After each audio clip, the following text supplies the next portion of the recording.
Social media star street food Kumari aunty గురించి ప్రత్యేకించి చెప్పనవసరం లేదు. ఆమెకు ఉన్న క్రేజ్ మరే ఫుడ్ స్టాల్కు లేదు. హైటెక్ సిటీ చుట్టుపక్కల కుమారి ఆంటీ అంటే తెలియని వారు లేరు.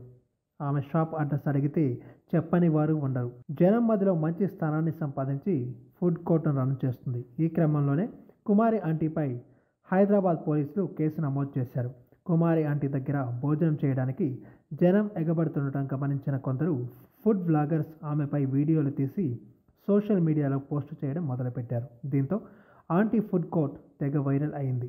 సినీ తారలు సైతం ప్రమోషన్స్ కోసం ఆంటీ వద్దకు వస్తుండటంతో మరింత క్రేజ్ చేకూరింది. దీంతో ఆంటీ వద్ద భోజనం చేసేందుకు యువత ఎక్కువగా ఆసక్తి చూపారు.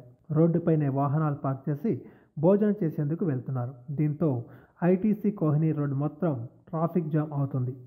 ట్రాఫిక్ జామ్కు కారణమైన కుమారి ఆంటీపై పోలీసులు కేసు నమోదు చేశారు.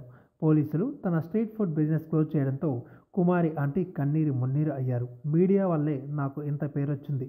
ఇప్పుడు కూడా మీడియానే తనకు న్యాయం చేయాలని కోరారు. ట్రాఫిక్కు ఆటంకం కలిగించొద్దంటూ తన దగ్గరకు భోజనం చేసేందుకు వచ్చే ప్రతి ఒక్కరికి చెబుతూనే ఉన్నానని, తనతో పాటు ఇక్కడ చాలామంది స్ట్రీట్ ఫుడ్ బిజినెస్ రన్ చేస్తున్నారు, కానీ పోలీసులు తన స్టాల్ను మాత్రమే క్లోజ్ చేయాలని చెప్పారని ఆమె తెలిపారు. తనకు తగిన న్యాయం జరగాలని కుమారి ఆంటీ కోరారు. తాజాగా ఈ అంశంపై సీఎంఓ స్పందించింది. కుమారి ఆంటీ షాపును మార్చాలనే నిర్ణయాన్ని తెలంగాణ ప్రభుత్వం వెనక్కి తీసుకొచ్చింది. యథావిధిగా కొనసాగించాలని అధికారులకు సీఎం రేవంత్ ఆదేశాలు జారీ చేశారు. త్వరలోనే కుమారి ఆంటీ ఫుడ్ స్టాల్ను సీఎం రేవంత్ రెడ్డి వెళ్లనున్నట్టు తెలుస్తోంది. ప్రజాపాలన అంటే ఎంటర్ప్రీనర్స్కి బాసటగా నిలవడం అని సీఎం సిపిఆర్ఓ అయోధ్యారెడ్డి ట్విట్టర్ వేదికగా తెలిపారు.